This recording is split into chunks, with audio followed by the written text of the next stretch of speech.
o que é a tal da ansiedade? Vou responder de uma forma generalista, né? A ansiedade, quando normalmente é o medo, é a insegurança de algo mais subjetivo que pode vir, que você sente que pode vir a acontecer, né? Porém, a ansiedade, como eu falei, ela se manifesta de diversas formas, né? Existem sim, você vai encontrar pacientes que têm necessidade de autodesenvolvimento, mas que são pessoas ansiosas, mas que de repente não tem nenhum tipo de transtorno de ansiedade, mas procurou um psicólogo para se desenvolver e gostaria aí de melhorar questões voltadas para a ansiedade.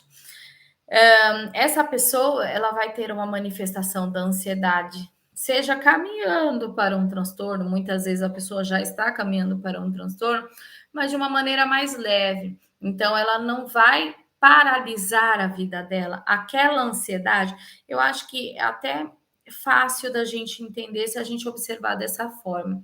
Aquela ansiedade da pessoa que procurou o psicólogo por autodesenvolvimento e ainda não teve um transtorno, ainda não caminhou para um transtorno, ou não caminhou, né? Acho que não precisa falar o ainda, porque não significa que se a pessoa não caminhou, ela vai caminhar para um transtorno de ansiedade. Mas ela não evoluiu para um transtorno de ansiedade, ela vai ter sintomas, sim, de ansiedade, ela, de certa forma, aquilo pode incomodar, mas não gera transtorno social. Então, por exemplo, ela vai, às vezes, um executivo, pessoal que trabalha aí na área da saúde, no mercado financeiro, a gente sabe que existem algumas áreas, inclusive existem pesquisas relacionadas a isso, né? Pessoas do mercado financeiro, professores, é, é, pessoas da saúde, elas tendem a sofrer aí mais com os transtornos de ansiedade, mas às vezes a pessoa está lá no processo de autodesenvolvimento e a ansiedade, de certa forma, ela é uma ansiedade comum, porque ela vai apresentar um projeto, ela vai se sentir ansiosa, às vezes ela não vai dormir por conta daquele projeto, mas não é algo que interfere na vida social de modo a causar um transtorno.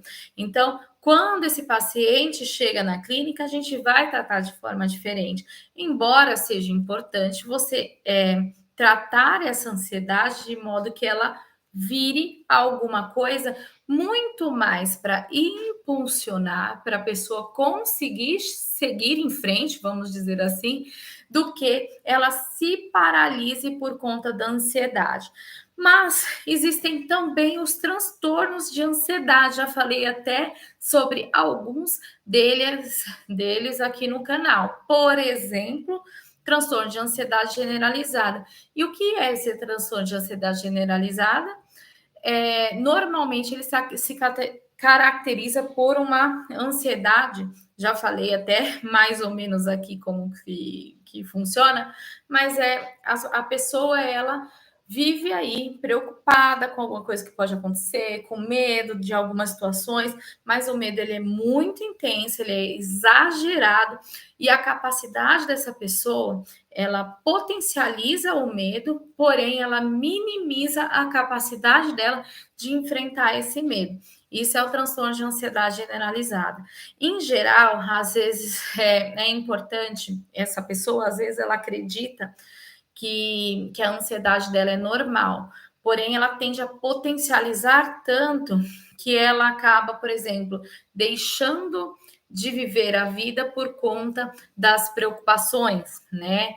Então ela interfere bastante na vida social.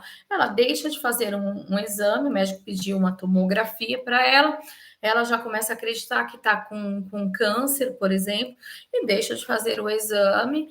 E quando ela poderia fazer um diagnóstico precoce, quando de repente poderia nem ser que era a desconfiança desse médico, enfim, ela acaba gerando alguns tipos de interferências sociais. Ela se despede da vida, né, por conta do exame que foi pedido, sendo que ainda nem chegou, vamos dizer assim, num processo de diagnóstico. Então, o transtorno de ansiedade generalizada, ele é, de certa forma, uma coisa que todos os dias, todas as horas, as pessoas vivem esse transtorno, as pessoas que sofrem com esse transtorno, ela vive esse transtorno, tá? Então, ele não é um transtorno que a pessoa vive uma intensidade, ela vive todo o tempo aquele transtorno, tá? E ele tá mais caracterizado a questões voltadas para, por exemplo, a preocupação. Existe também o transtorno de pânico, também acho que falei aqui no canal sobre o pânico. O pânico ele está relacionado muito mais a pico de ansiedade.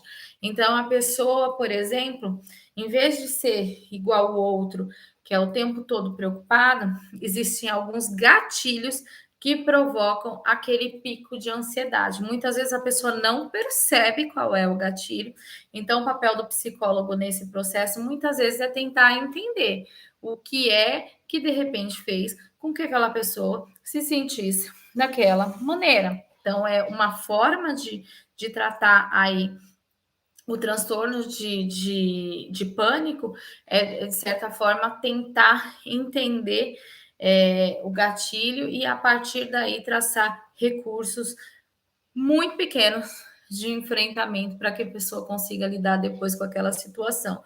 Mas percebe que é diferente do outro. O transtorno de ansiedade generalizada, ele causa um tipo de sintoma psíquico e provavelmente os sintomas físicos também são diferentes, né? Agora, quando você pega um pico de ansiedade, como um transtorno de pânico, a pessoa ela vai sentir ansiedade intensa, depois estabiliza. Ansiedade intensa, depois estabiliza. E aí ela não vai ter aquele efeito que platô. Eu vi uma psicóloga, uma psiquiatra falando do efeito platô, eu achei interessante, então eu uso. Eu não me lembro o nome dela, tá? Mas não sou eu que falei isso, inventei essa palavra. Mas é o efeito platô da ansiedade que alguém vive na transtorno de ansiedade generalizada, é diferente do efeito do pico de ansiedade que a pessoa vive no pânico. Detalhe: o pânico, normalmente, os efeitos, os sintomas físicos, eles podem ser diferentes do transtorno de ansiedade generalizada. Às vezes, quem sofre muito com ansiedade generalizada pode sofrer com problemas relacionados a estômago, dor de cabeça, fadiga, enfim. Já quem tem o pico de ansiedade, ela vai ter aquela aceleração cardíaca, dor no peito, acredita que o tempo todo pode perder o controle, uma sensação de morte, uma sensação de enlouquecer. Quem sofre com ansiedade generalizada provavelmente não vai parar no hospital com pico de ansiedade. Agora, quem sofre com transtorno de pânico vai parar aí no hospital acreditando que vai morrer. Isso de verdade, gente. Parece que é incomum, mas é muito comum, né? Você provavelmente deve conhecer alguém que já parou no hospital porque teve pico de ansiedade, então é diferente, tá? Tem o estresse pós-traumático. O estresse pós-traumático também é considerado um transtorno de ansiedade, porém, o que antecede a situação do estresse pós-traumático é uma situação traumática. Então, de repente, e detalhe, gente, é traumático para a pessoa. Muitas vezes existem, é por isso que eu acho que é importante a gente, como psicólogo, fazer esse trabalho, esse exercício empático, né? Porque muitas vezes alguma pessoa viveu uma situação traumática e não passou, não sofreu o estresse pós-traumático. Outras pessoas sofreram situações traumáticas iguais ou até mais intensas e uma sofreram e outra não sofreu. Então, não necessariamente você viver uma situação traumática vai fazer com que você sofra do estresse pós-traumático. Porém, o que antecede o diagnóstico de estresse pós-traumático é realmente uma situação que lhe causa trauma. E, em geral, o gatilho daquela dos sintomas relacionados ao estresse está relacionado àquela situação que ele viveu. Vou explicar para ficar mais fácil. Eu sofri um acidente de carro e aquilo me deixou traumatizado. Eu estava dirigindo, de repente eu vou ter uma dificuldade de entrar no carro, de dirigir um carro por conta desse estresse pós-traumático. Mas lembre-se, o estresse pós uma pessoa que sofre com ansiedade generalizada, de repente tem medo de dirigir, não entra no carro porque acha que algo de muito ruim pode acontecer, ela pode ter um sintoma igual a quem sofre com estresse pós-traumático, mas são por questões diferentes, entende? São diagnósticos, são transtornos de ansiedade, são sintomas semelhantes, porém as situações elas são diferentes. Normalmente o que antecede, normalmente não, o que antecede uma pessoa, uma situação de medo, de alguém que teve um trauma, sofre com estresse pós-traumático, é um trauma. E quem sofre com ansiedade generalizada, muitas vezes ela pode não ter vivido situação nenhuma e ainda assim sentir o mesmo receio, o mesmo medo que aquela pessoa que sofreu com estresse pós-traumático, entende? Então, são situações de ansiedade, vê que existe coisas totalmente diferentes que pode provocar ansiedade.